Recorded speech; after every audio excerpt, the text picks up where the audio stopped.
cactus and succulent growers, I'm Lynn, and welcome to Desert Plants of Avalon, and welcome to part 5 of the series of videos I'm doing on bringing in every single one of the cacti and succulents that I had here out in the garden for the spring and summer. And as I mentioned in my other videos, although I always do overwintering videos where I bring plants in at this time of year that are not cold hardy, this year is different because whereas I normally have the polytunnel where I keep them in for winter and then just bring in the ones that are not cold hardy, we don't have a greenhouse at the moment. We're still waiting for the greenhouse company to give us, an official date before they can come and do the greenhouse. We thought it would have been here by now, but the date they've given us is the end of November. So it's October. I've had no choice, but I have to bring every single one of the cacti and succulents, and I have a lot, guys, into our home that we moved into in April. Not happy because I thought the greenhouse would be here by now. So it has been very stressful because while I'd have plenty of space for all the ones I'd normally be overwintering as usual, I don't have the space in our home for every single plant I have when they would normally be in a large greenhouse.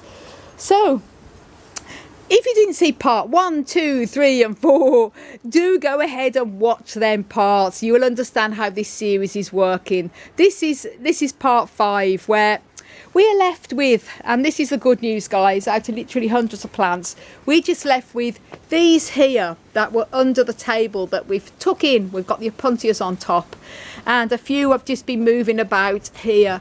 Some of our perescias as well, and just a few odd bods hanging around. But all the other ones that we have going in the greenhouse have to be fully dry before they can come in. And when we have the greenhouse, I'm going to be heating it to 5 Celsius, 41 Fahrenheit. Obviously going to be bubble wrap. It's a lot we have to do when we have the greenhouse before we can put these in. So if the greenhouse doesn't come to the end of November, it's probably going to be December, second week before all the cacti are in. But it'll be done for Christmas. These were under the table as well. Pretty dry because the table has really protected them from rain here. So obviously I have to find somewhere to put all these now. Now, Hansi is cleaning the table here that we had on here to protect all of these. It's a nice dry autumn day today. We've had a lot of heavy rain, winds, but the weather's been very mild. So we're giving this a good clean. This is now going to be going into our living room on top of the table where we've got the opuntias. That was in the video I did 2 days ago. And we're going to try and fit as many as we can. Some of these may go into the spare room, possibly. Literally on the floor on trays. We've got a little tiny plant stand I can put some on, and some of the bigger ones like these parodias and some of our others will probably go on top of this table here in our living room. It's not ideal. We're probably going to put some grow lights after all this is done on some of the tables and underneath to give a bit of additional light. They're all going to have light. Our house is lovely and bright, but obviously, you know, it's not the same as having a greenhouse, and we have to live in our house. This is our living room, as I've showed you in the other videos. Until we get the greenhouse, all these tall trichoceras are stuck in our kitchen, and it's not ideal, you know. It is mad, but what can you do? You just have to do what you have to do. I have to let these plants dry out, and they're never going to dry out. Now we're well into October, if it's raining, however mild, and lovely temperatures it's sort of been so far. So then that's today's video, and then the very last video I'll be doing, which will be part 6, will be focusing on all the ones we just have left over to do. A few odd bods, mainly epiphyllums, and some of my ripsalis, and they've been okay out here because they can take ample rain. A bit of a mess here because the wind has really battered a lot, but these will all be coming in, possibly into our bathroom. So again, it might be a bit overcrowded, but it will do for now. So that's going to be the next video, and any odd bods still left hanging around. But today, focusing on everything here, everything here, everything here, and possibly what we've got odd bods here. We've got some of our creme de la creme cacti, as you can see here, that are stuck here in the kitchen. And it's quite dark in here at the moment, but it does get quite a lot of morning sun, where it floods all in here when we do get the sunny days. But obviously light isn't really it's not a priority when they're not growing. You know, obviously the better light you can give them, the better, even when they're dormant. But it's not a priority. I know people who overwinter their plants in garages, total darkness, and bring them out in the spring and summer, and they do well. But it's not something I've ever done. So anyway, hopefully we might be able to put some of these on the top. I'm not quite sure. I'm sort of, me and Hansi are like the blind leading the blind doing this at the moment. The priority is just to make sure that they're in the house, so they're not going to get any wetter. And obviously the biggest challenge when you're bringing cacti in a warm house, because we can't freeze. Luckily it's been very warm, so we haven't really had to worry about having the heating on anyway. But if they're going to be in here right up through to the end of November, we're going to have the heating on. We don't want them to grow, especially if they're not under optimum light. But I like to give mine a cold, dry, overwintering at 5C in the greenhouse. And that encourages them then to go dormant and come into bloom in the spring and summer.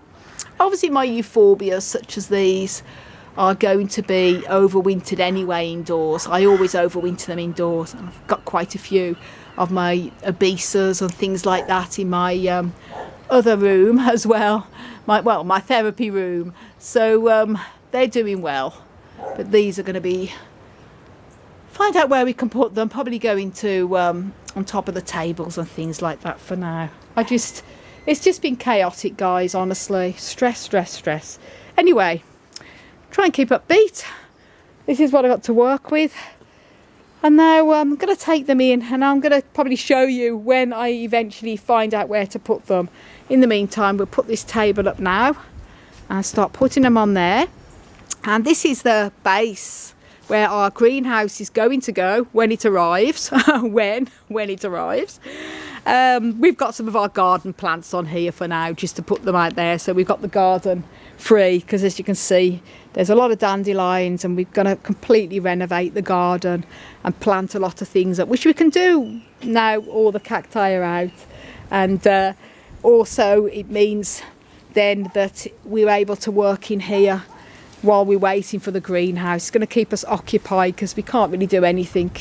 You know, I'll try and carry on filming my videos with the cacti. There's always something to do, and my journey. But this is going to be the base here. These are all going to be planted out into the beds. And then it means then when the greenhouse is up, I'm going to have the shelves, put all the plants on. It's going to be amazing, guys. So that keeps me going. Oh dear, chaos. So here we go. Plants are looking pretty good. They've done well out here so far. And I've got to start taking them in then.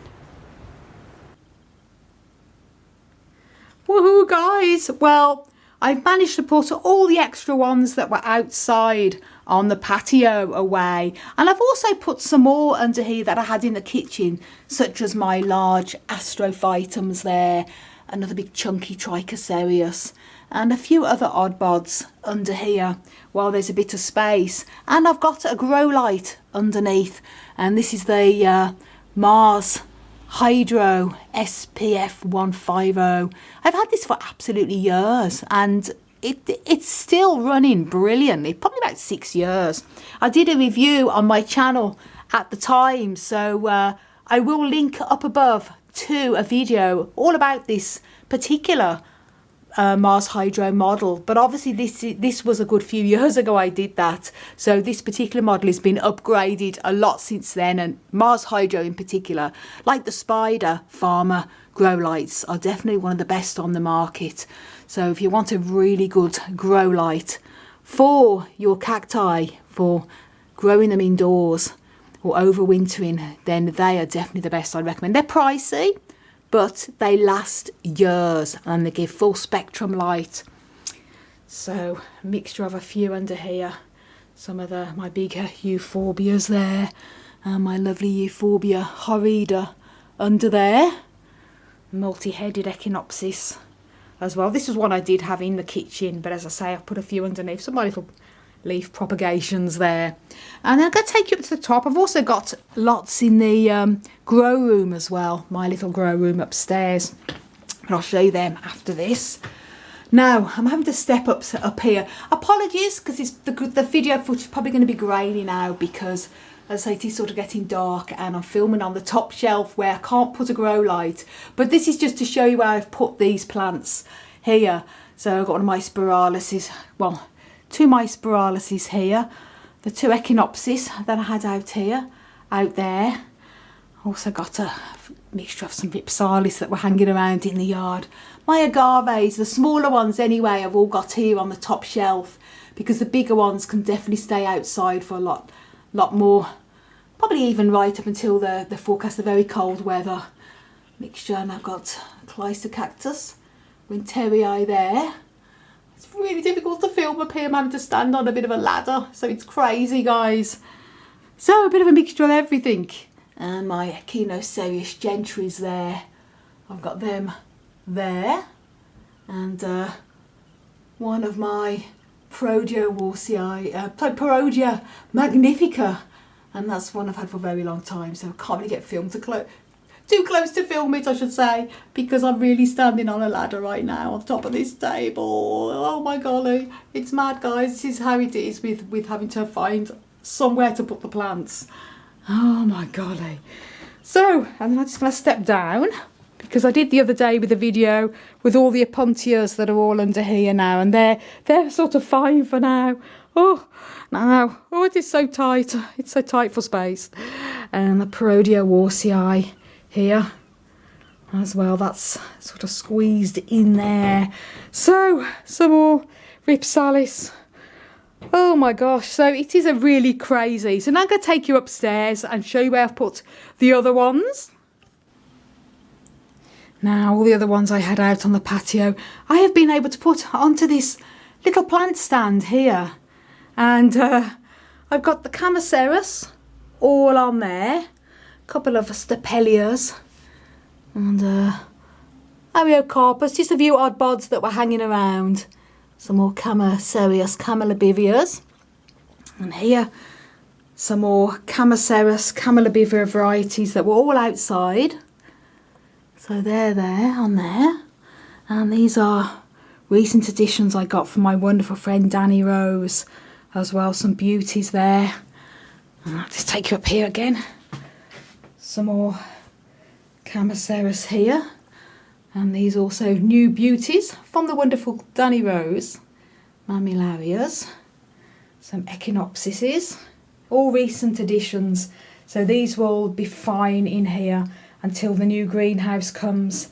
And I've just pulled this trolley. It's on a little trolley, which is great because I have a lot of the succulents under the grow light here, so I can wheel this back and it's getting, as you can see, plenty of light there from the grow lights. There've been no problem with these.